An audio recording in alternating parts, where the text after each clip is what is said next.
Welcome to Moe's Paisley Penny Arcade.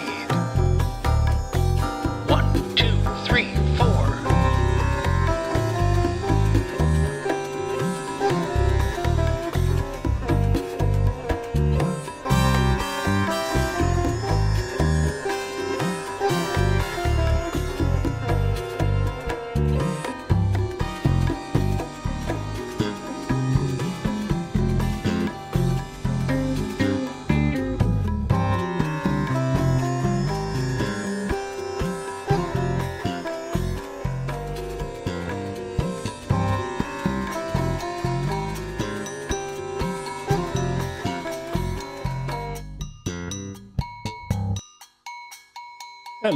Hello, and welcome to the Paisley Penny Arcade.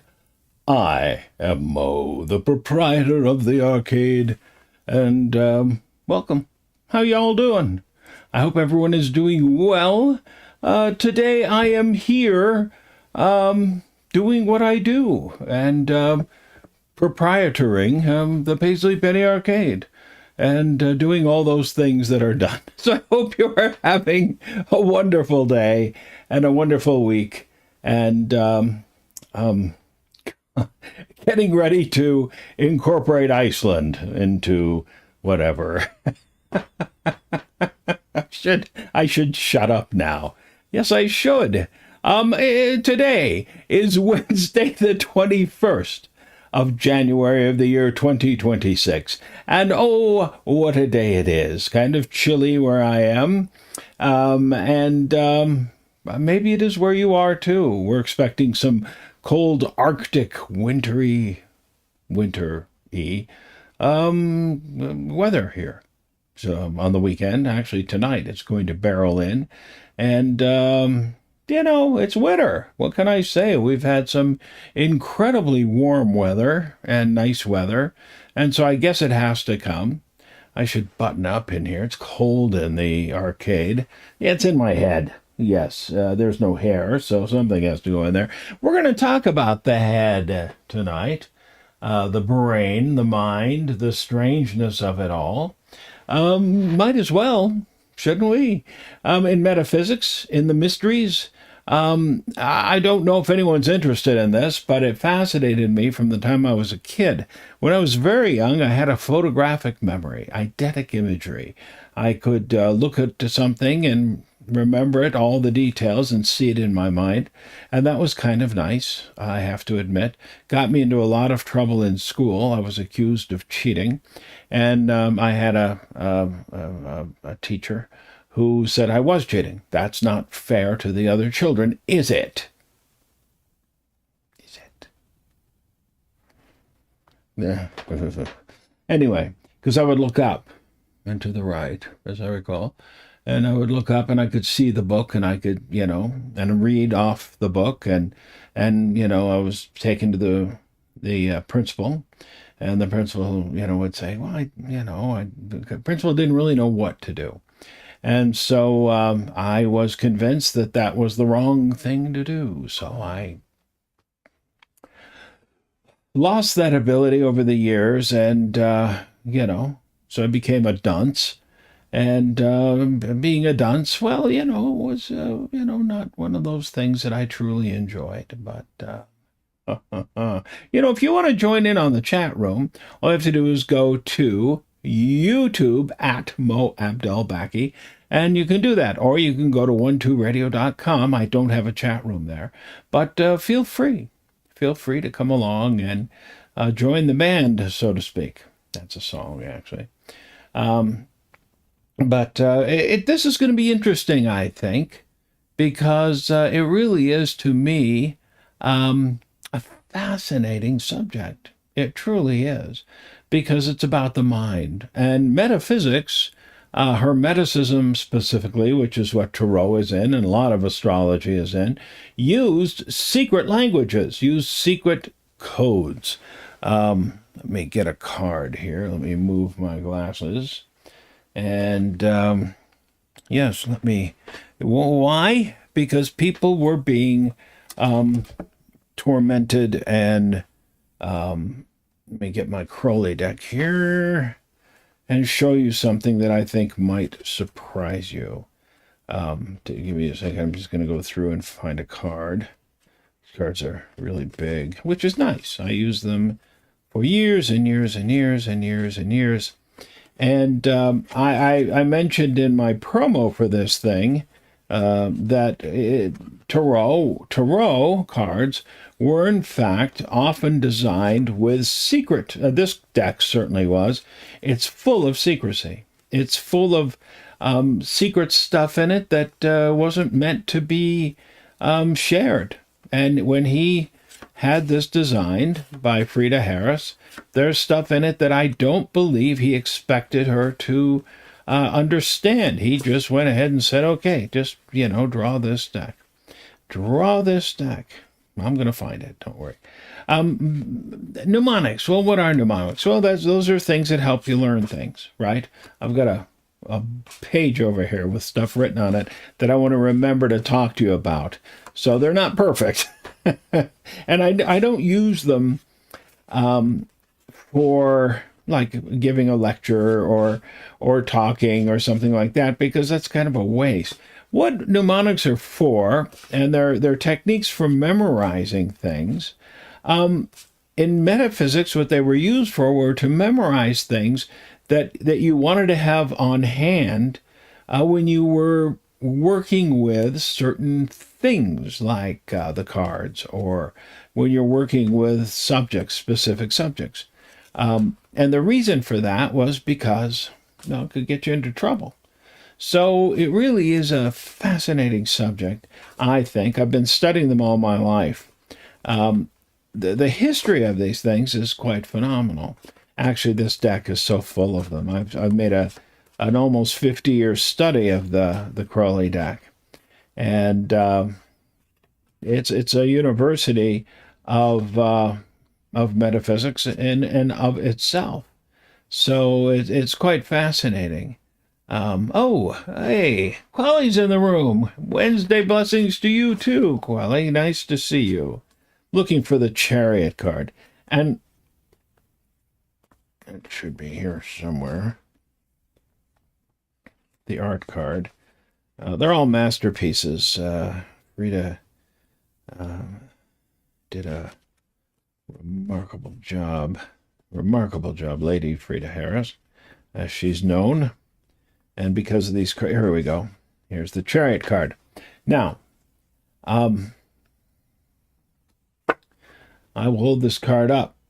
And as you can see, I don't have copyright on these cards. I think I can hold a card up without a lot of trouble. You can see there the charioteer with a crab on its head. It says abracadabra at the top, abracadabra. And you can see it's holding a big chalice in its lap, the charioteer. It has 10 gemstones inset. Those 10 gemstones are to tell you one thing, and that is that Malkuth, which says, the charioteer is guardian of Malkuth, or is in fact a woman. And there in the lap is this big old blue. It's purple and blue. It's a chalice. And that's purple and that's blue, and blue is the color of fidelity. And he elaborates in the book, and he says that in that, and it's a ruby, supposedly, he tells you that, but he also says that it represents a drop of the blood of Christ. Now, what does he mean by that? Well, long before the Da Vinci Code was written, what he's telling us is that Jesus had progeny. Yeah. So the Da Vinci Code that story was known long before it became very popular. There's a book called Holy Blood, Holy Grail that elaborates on this and talks quite a bit about this theory that Jesus had a child, a daughter, who then went on to have children and so on and so forth that are still around today. Apparently they still have progeny.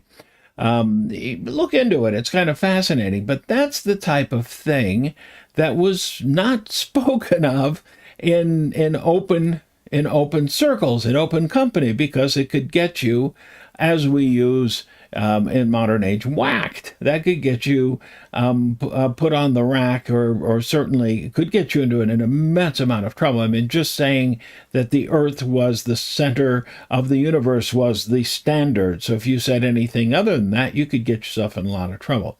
So this chalice represented the womb. The womb, and the hidden nature of the charioteer is to represent the Magdalene. Yeah, I think he actually says that, but I don't remember. I've got the book up here somewhere, but we're not going to waste time on that now. So what is being said here is that this is exactly what I was telling you, is that the charioteer is masked, is disguised, and blah blah blah blah blah blah blah. Okay, so there you go. And so oftentimes in readings, I would see this as a sign of pregnancy, and accurately as well. So you can learn things about the cards, and this was then something that was secret, and it became a mnemonic device to say, this is what this means, to remind people of this. And this was, I don't know if this was known in the Golden Dawn or not, but Crowley certainly passed this along. So that's the type of thing that Tarot passed along. It passed along at one time the 7 liberal arts and sciences, you see. Lisa, hello, Lisa. Nice to see you too. Very nice to see you. The 7 liberal arts and sciences, which are grammar, rhetoric, logic, arithmetic, geometry, geography, and astronomy. And it also passed along the 5 orders of architecture, and I won't bore you with that. It passed along things that were academic standards. See, there were the Ionic, the Doric, the Tuscan, the Corinthian, and the Composite. I bored you, I know. But these are things that were passed along, and so these were part of it. But there were also, what did they mean? Why were they passed along through Tarot? Well, because they were passing along perhaps other information at the same time. When you can pass along something through obvious means and hide the real meaning behind it, slide it in under the umpire's nose, so to speak, then you've got a pretty good deal going. You've got a pretty good situation on hand. And so that's what they were doing. Hi, Renee. You made it. Welcome to the room. Yeah, I love it when you're in the chat room. Yeah, it's very nice. Very nice indeed. Come on in. So, this was very common back then, and one way to do this was through this mnemonic system, and the cards were a perfect way to pass that information along. But you had to be in on the joke. Well, it's not a joke, but you had to be in on the system. Someone had to say to you, "This is what it's about. This is how we do it," and the way we do it is by saying, "Okay, this is what this means. This is what this means." So, for example, a pomegranate, which we see in Arthur Edward Waite's deck, and we see seeds in the Crowley deck in the Priestess card at the feet of the priestess. What is that about? Well, it has to do with the fertility of the priestess. Young girls in utero have, hundreds of thousands, if not millions, of eggs. They're very fertile. And when a young girl is born, when a baby is born and is female, she has like thousands and thousands of eggs. And that's the fertility of young girls. And as you know, and I used to know the number. I don't, well, you see, memory. But you realize that this is one of the meanings of the priestess card. And of course, another meaning of the priestess card is the moon, and another meaning of the priestess card is menses, and another meaning of the priestess card is cycles, and another meaning of the priestess card has to do with changeability and changeability every day, and there are all these meanings of the priestess card. And that you can really, but you have to, and if someone doesn't tell you what it's about, there are certain things that you can't know unless someone tells you, because there may be meanings that are known only to that particular order, because they made it up themselves. So it's kind of fascinating, and you'll read something. For example, I saw something in the Fool card that just absolutely astounded me. It just blew me away one day. I'll tell it to you sometime, because I don't want to get off on a completely wrong tangent, But it just absolutely astounded me, because what it told me was that Crowley is saying, when you are working in any type of field whatsoever, always make sure that you watch your back, because there will be people trying to destroy you. So make sure that you are working on not being destroyed, because there are people who are going to be envious of you, and they will do things to try and take you out and take you down. And this had to do with a lawsuit that he had in England. It was a terrible drain on him, emotionally, mentally. It was just terrible. I mean, it just exhausted him, and it was kind of too much, way too much. He should not have involved himself in it, but he did, and he left that in the Fool card. And when I saw it, I just went, "Holy cats!" I mean, really, this was just way too much for him, and he left that message in the card. Now, whether Frida Harris knew that that's what he was saying or not, I don't know. Or he left there's a snail at the bottom of the card next to the crocodile. The meaning of that is unbelievable. That's hidden. I caught that meaning, and it's once again, it's a mnemonic if you think about it, and it has a very grave warning in it about, don't do this, don't do that. Hello, Audra, how are you? Good to see you. Welcome to the room. So mnemonics are really kind of fascinating, and I've studied them most of my life. Because it was the type of thing that, well, once I lost my photographic memory, or it was beaten out of me, not literally, but in a way, I used to be ambidextrous. I could write with both hands. I now try and eat with my left hand, try and get a little bit of that back. I have a friend, he's a bishop. He can eat with chopsticks with both hands. He looks like a crab when he eats that way. It's kind of fascinating to watch. But I can't.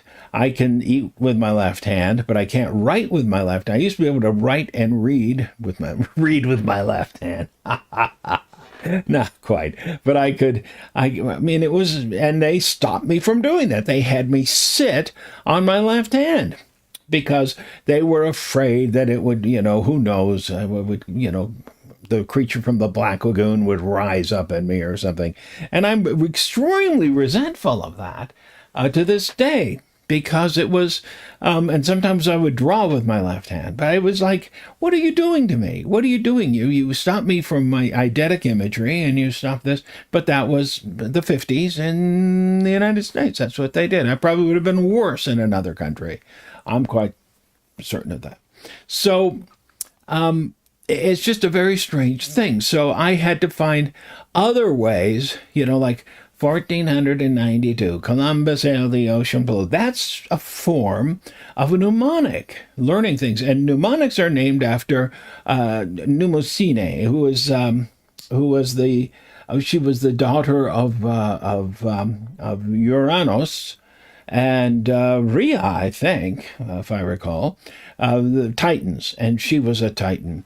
And no, she was the daughter of Rhea and Zeus, maybe Zeus. He liked, she was very beautiful, and she gave birth to the Muses. The Muses. Yeah, the 9 Muses. And I created a mnemonic for that, and it's Meep Cut, which is CCUTT. And you can remember, Polyhymnia and which is, Meep. It's Melpemon and Pemoni and Erato and Euterpe and Polyhymna, and it doesn't matter. But the reason for this is I didn't need it for any classes or anything like that. There is such joy in learning. There is such joy in learning if you get into that sort of thing. But more than that, what it does is it provides you with this mind that is kind of turned on all the time. And I like that. I haven't. Now, there was a time when I gladly parted with my sobriety. It was a long time that I gladly parted with my sobriety. Lisa says she was left-handed. Her sister said her mom tied her hand behind her back to force her to become right-handed, dominant, and that was in Japan. Interesting, Lisa. Interesting that they would, conformity. Yeah, conformity. I'm sorry for that. I had the same thing, said, well, here's a story. When I was in kindergarten, my first day of kindergarten, I'll never forget it. I walked into the room, and this little Egyptian boy, I didn't have a beard yet. I was working on it, but it hadn't come in yet. He walked in, and the teacher made me, they had these tiles on the floor that were animals, right? So a giraffe and a dog and a cat, and I wanted to sit like on a cat or a dog, right? Because I had a cat named Ginger, and we had to leave the cat behind when we moved, and I missed my cat so much. And I love dogs. I wanted to sit like on a. My dad was a vet, and so I wanted to sit, and they made me, gave me no choice in the matter, made me sit on the camel. We had a little stuffed camel thing, tchotchke that was, in the house on a table. And that's the only camel I knew. I didn't have any other idea. And yet that was how it was. That's how it was back then. It's like, why did they make me sit on this camel? Well, because that was the way it was. Don't draw with this hand, the left hand, You know that the left hand is called sinister, right? Right. This is called dexter, dexterous. You're dexterous. This is the sinister hand.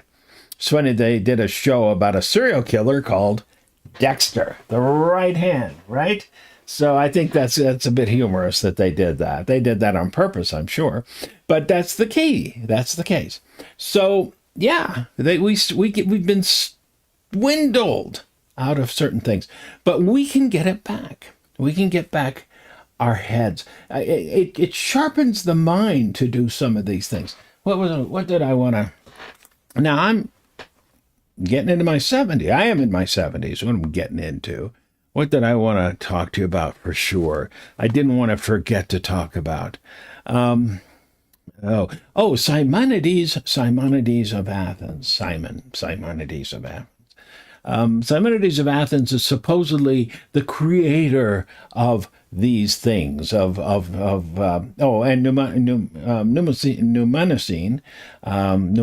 come from her name.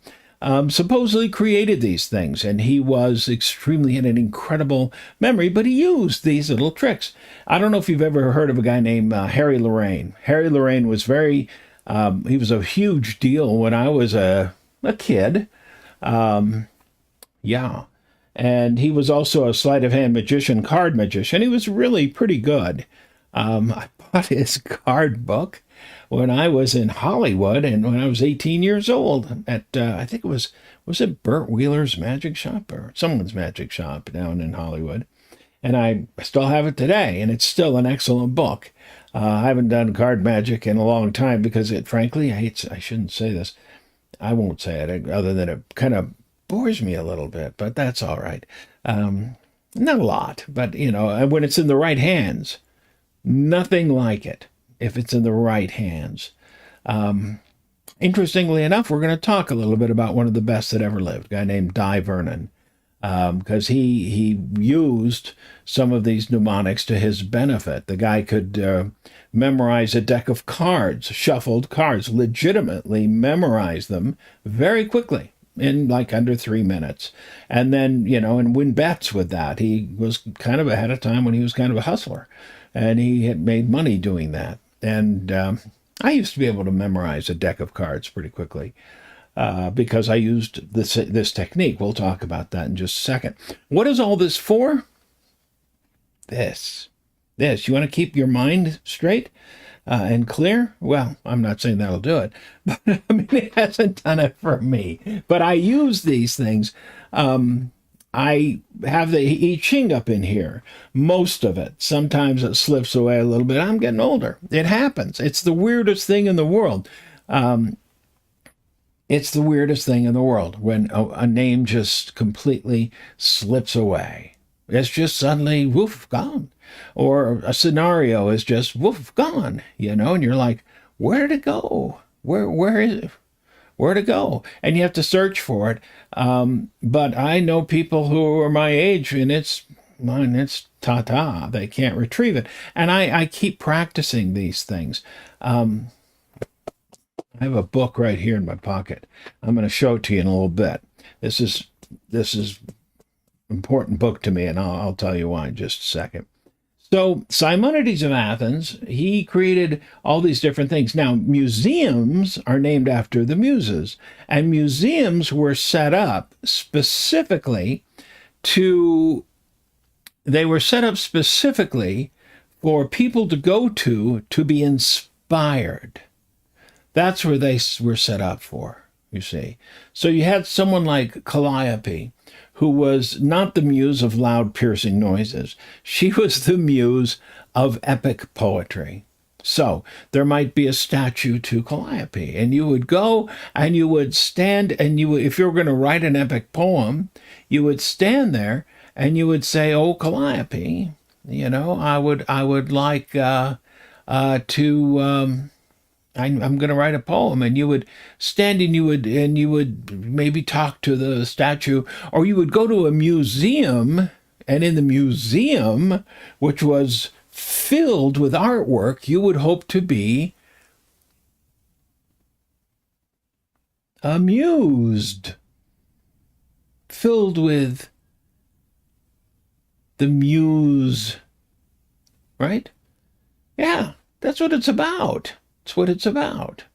Pamela, don't worry about being late. I mean, I was naked a few minutes ago and you missed that. I'm kidding.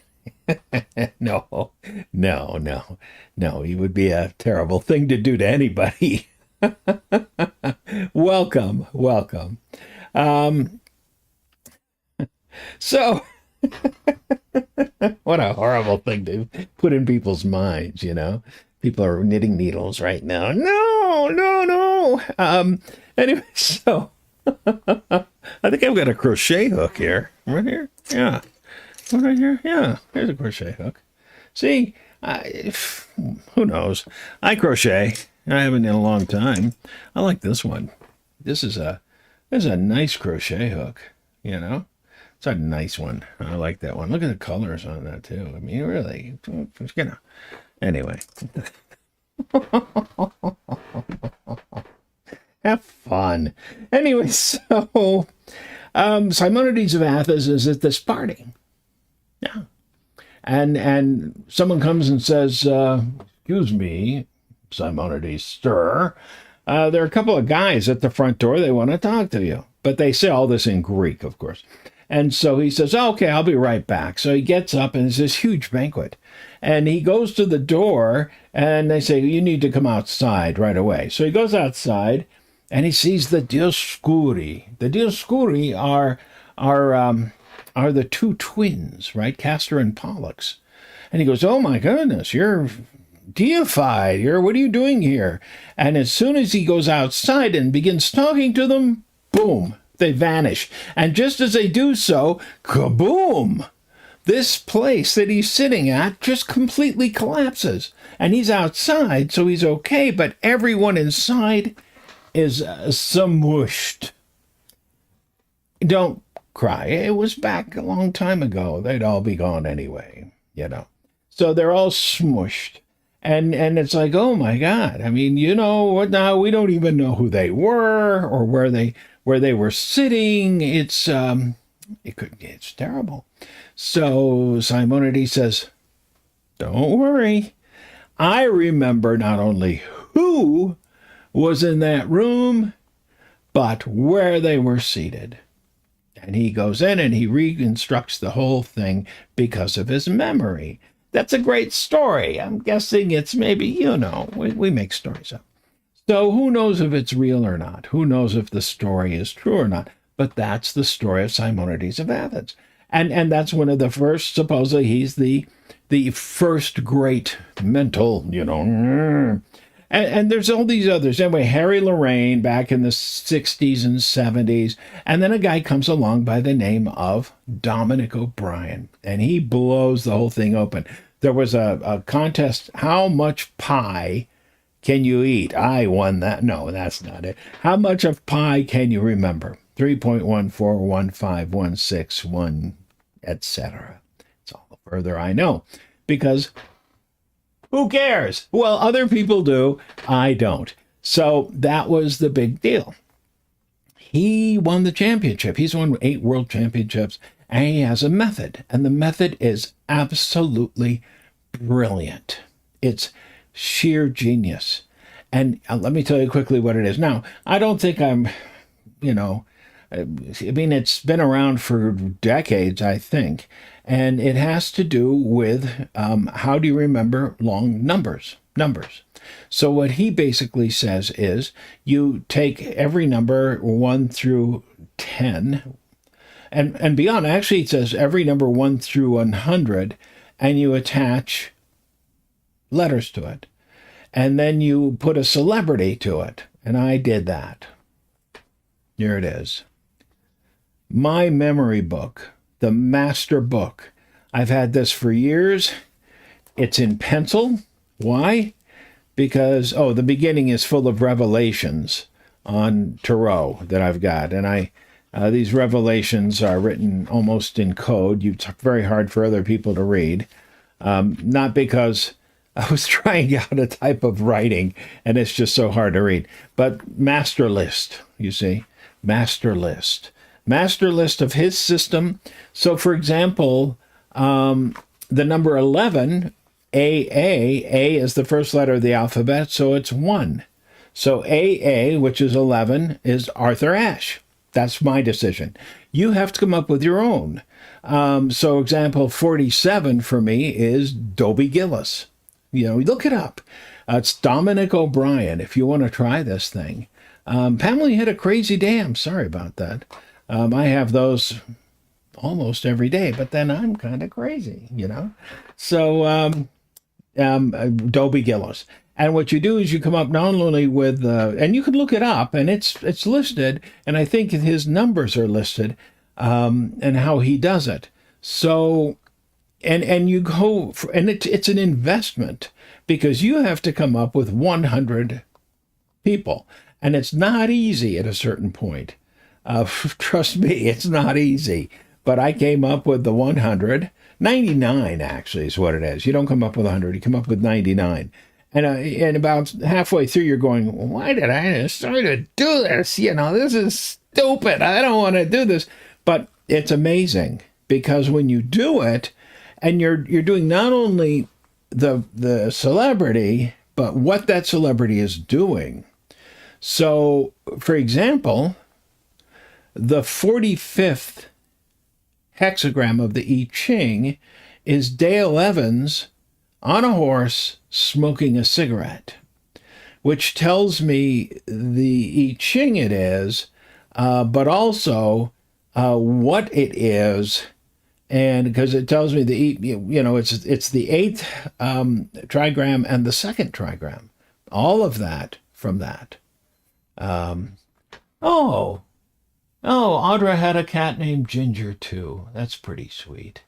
Yeah, you will know 100 people. You just have to, you can go to, now we have the internet. I don't think I had the internet when I did this because I had to just think of people, which is why 47 is Dobie Gillis. But I watched Dobie when I was a kid. My dad and I would watch Dobie Gillis and laugh, And some of them you have to really, you've got to really, like my number 40 is Donald O'Connor. That's that.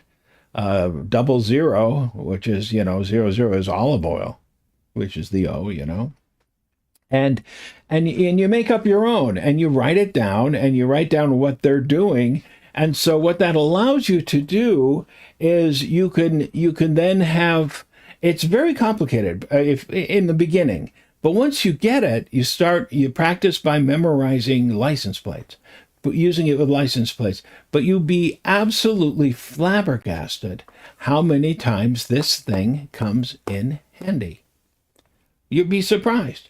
You want to remember something very quickly, and boom, here comes the system. And it's amazing how many times numbers come up, but it doesn't just have to be numbers. It's, okay, I want to remember this. Boom, there it is, the O'Brien system.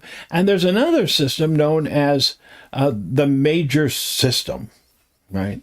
The major system. But a lot of the I Ching is in, now here's the thing, this is absolutely not meant to take the place of knowledge. Okay? We don't want to replace knowledge with this stuff. This only is to allow you to kind of it's a placeholder. Okay, let me just hang on to this for a little while so I don't constantly have to be carrying around a big tome of information. It's to put it in the head and you then study the stuff as you can.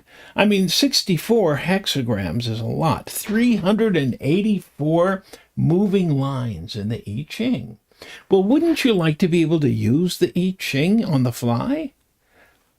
It's nice. It's nice to be able to toss the coins and then say, it's this hexagram, and then go to the next. And of course, you have to study it on your own so that you can say, okay, I know what this means. But that you can do at your leisure. But if you have the ability to say, okay, I know what this is, and I know what this goes to, and if you have the mnemonic device that says that's this hexagram, it moves to this. Oh, that's the 18th hexagram. That's go. And I know that what this is it's the mountain with wind blowing at the bottom. Work on what has been spoiled. Decay. Boom, it's in your head. It's there. And eventually, although the mnemonic may always be there, it isn't about the mnemonic anymore. It's there. It's the knowledge is there, and you understand it completely. You see? And it works. It doesn't replace, when someone says to you, when did Columbus do his thing, whatever that thing was, 1492, it's like, what are the five Great Lakes? It's homes, right? Did you learn that one? Huron, Ontario, Michigan, Erie, Superior. That's the only way I knew it. If someone were to ask me that before I learned those, it'd be like Monongahela, Lakeside Amusement Park. It would be just a lost cause. So it's a matter of, and you don't have to do this. You don't, but don't be afraid to use the tricks that the mind loves. Make it a game. I love these little games. I really do. What else do I have written down here like that? The systems are fun. How about a memory palace? I love the concept of a memory palace. These are from the Hermetic days, when people were being, thrown in dungeons for thinking that, well, our friend Galileo Galilei, he spent the rest of his life, the last 8 years of his life, under house arrest for refusing to retract his belief that the world, that our Earth was not the center of the solar system. And there are stories out that he recanted and stuff. He'd recanted, they would have let him out. He didn't. That was for the Pope to save face. Supposedly they tortured him. I read that he never recanted, but he had two powerful Medicis as his backers. So they couldn't kill him. They didn't want to kill him. They liked him, So these little things, and what do you want to learn? If, let's say, you want to learn a tarot deck, and you want to know all the curds, that too, curds and way, right? Yeah, you want to know all the cards. I form little cartoons in my head. If there's something like that I want to learn. And I see the first card, boom, and like the Ace of Wands, whoomph. Mine is a big match, and I think about that match and what it looks like, and then I think about the Two of Wands, and I see myself. Mine is my Two of Wands, Dominion, as it's called, is a magician on stage with his wand, and then a conductor in the pit, and both wands are necessary for their dominion, the dominion of the orchestra and the dominion of the stage, and they work off of each other. One wand on stage, he controls part of the act, and the other wand controls the music, and they work with each other. And so I see walking into there, and of course I know that deck pretty well. But you create a cartoon, one from the next, and it's a mnemonic device.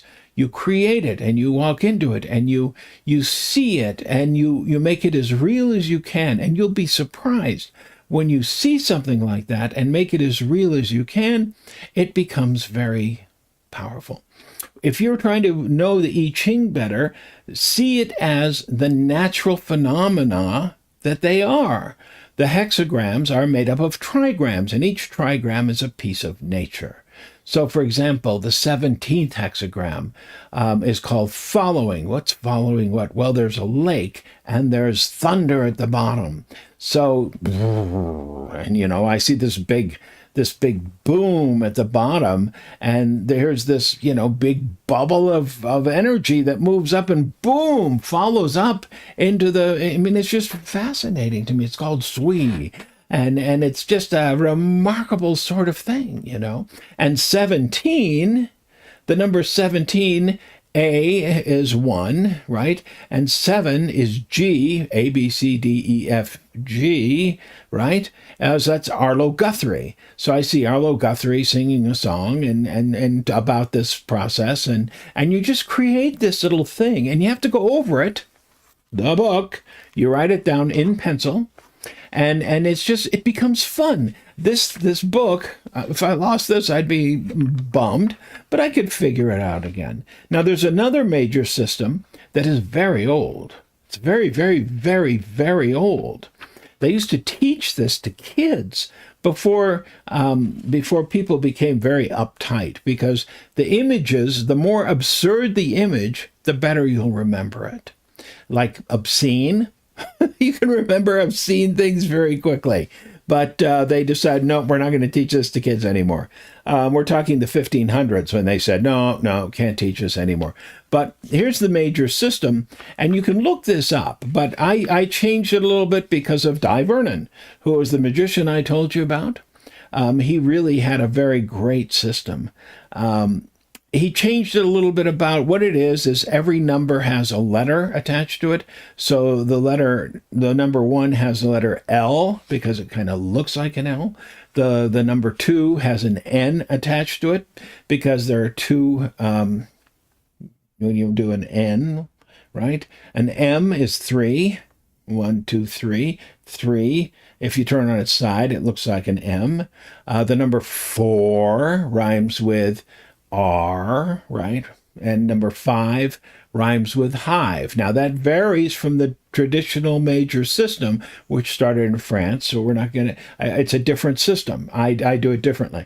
Mine is a V or an F. That's more along with the Kabbalah, but let's not get into why. 6 is a B or a P. 7 is a T. 8 is a CH or an H or a J sound. 9 is an N. And make sure that 9 is a G or a K or an NG, and 10 is an S or a Z. And then what you do, you can do cards. And I have them all written down here. I revised it just the other day. So I had to start all over again, and I have to remember. And when you get to the royalty, so for example, what you do is you do something like the clubs. So clubs would be, the ace of clubs would be a cola. Well, right? And the ace of hearts would be a hula. So it could be a hula hoop or a hula dancer. The ace of spades, S, and the L sound. So it's a sill, like a windowsill. And D would be a doll, right? D for diamonds. L, doll. And you just go, for example, the 2 of hearts is a hen. The 3 of hearts is a ham, and so on and so forth. And what you do is you remember these cards, but you have to have them down here really, really well. I used to be able to do this. What I would do is before I went to bed, I would go through, and what you do is you create a story. There was a dog, and the dog had a car, and the car had a this, and then first thing in the morning, you see if you remember them. And this, you create a story, and the more absurd the story, the better. And then you see if you remember them. I used to be very good at it, very, very good at it. And I was in my 30s, I think. I never made any money doing it because I'm not that kind of guy. I should have been. But and then for the royalty, you just remember someone like, for example, my jack of. And I just redid all these because the other people I never remembered too well. But for example, my jack of clubs is Jim Carrey. So J for Jack. And my jack of hearts is Jack Haley. That's the same as the old one I had. On and on and on. But these mnemonics, and how does this help in metaphysics? You'd be surprised. You can use them for things if you'll just say, oh, I know what I can use this for. And you'll use it, It's like if you want to do mnemonics for the hand, this is this is the finger of Apollo. This is the finger of Jupiter. Or this is Jupiter, and this is Saturn. This is Saturn. I haven't done palmistry in a long time. Apollo and Mercury, and then these mounds. And then you can you'll use this. But more than that, it keeps the mind. Before people became uptight. Yeah, Audra. People have been uptight in one form or another for a long time. So this is pretty fun stuff. I was just thinking, I want to show you something. The first poem I ever memorized was when I was 10 or 9 years old. I actually have something. I'm going to show it to you right now. Okay? Are you ready? All right. Here it is. And now something a bit different. The Walrus and the Carpenter by Lewis Carroll, illustrated by Papa Mo, which is what my grandkids call me. And now, The Walrus and the Carpenter. The sun was shining on the sea, shining with all his might. He did his very best to make the billows smooth and bright, and this was odd because it was the middle of the night. The moon was shining sulkily because she thought the sun had got no business to be there after the day was done. "It's very rude of him," she said, "to come and spoil the fun." The sea was wet as wet could be. The sands were dry as dry. You could not see a cloud because no cloud was in the sky.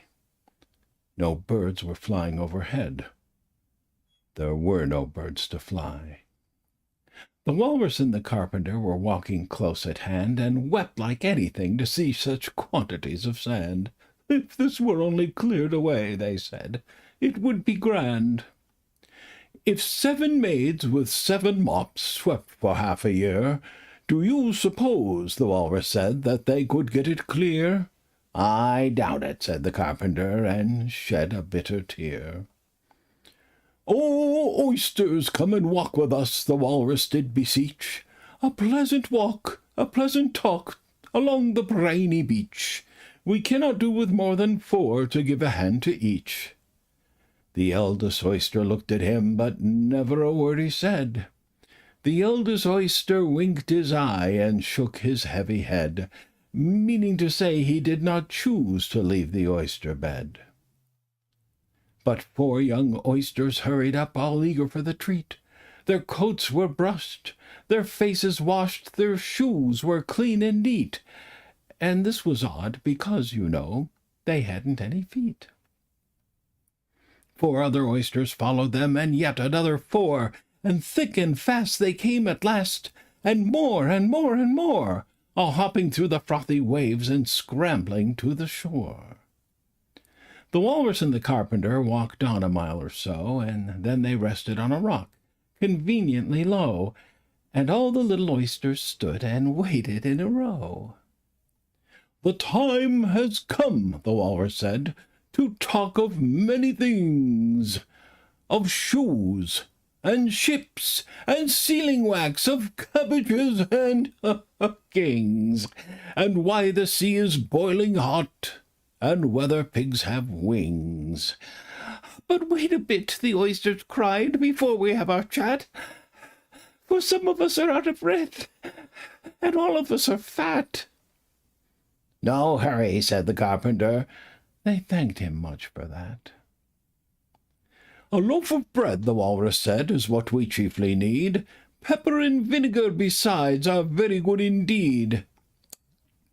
Now, if you're ready, oysters dear, we can begin to feed. But not on us, the oysters cried, turning a little blue. After such kindness, that would be a dismal thing to do. The night is fine, the walrus said. Do you admire the view? It was so kind of you to come, and you are very nice. The carpenter said nothing but, cut us another slice. I wish you were not quite so deaf, I've had to ask you twice. It seems a shame, the walrus said, to play them such a trick, after we've brought them out so far and made them trot so quick. The carpenter said nothing but, the butter's spread too thick. I weep for you, the walrus said. I deeply sympathize. With sobs and tears he sorted out those of the largest size, holding his pocket handkerchief before his streaming eyes. Oh, oysters, said the carpenter, you've had a pleasant run. Shall we be trotting home again? But answer came there none. And this was scarcely odd, because they'd eaten every one. The end.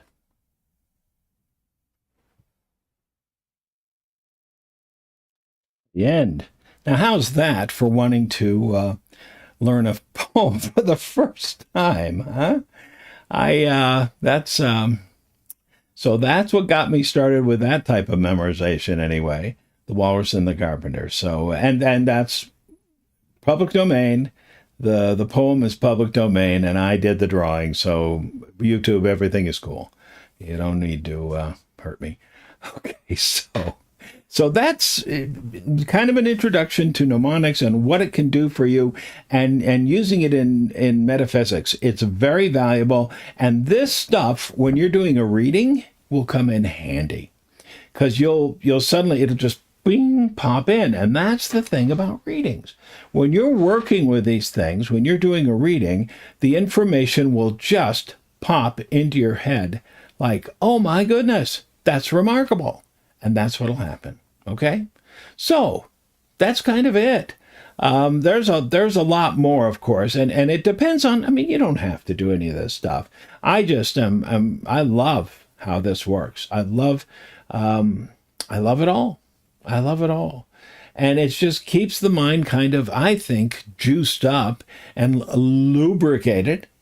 And I think we need to have lubricated minds, especially with the stuff that we eat and is in the air. There seems to be a lot of problems with mentality. And if my mind still goes, at least I'll be completely out of my mind. I mean, totally a total lunatic. I'm almost there now, but it'll be kind of fascinating, I think. So, if you have any questions about this, leave them in the comments. Ask me questions. Happy to answer any questions you may have as best as I can. Remember, it's Harry Lorraine. I think he's probably gone by now, and Dominic O'Brien. And you can look him up. He's a pretty big deal. I think he's made an entire living as a memory expert and done very well for himself, I think. He's a professional mind, and that's cool too. All right. So until next time, until next week, I wish you all peace and I wish you all love. Have a wonderful week, will you? And we will see. Who is that we? Well, je ne sais pas. Love you. Talk to you later. Bye. Until next we meet, I'll be waiting for you right here in the Paisley Penny Arcade.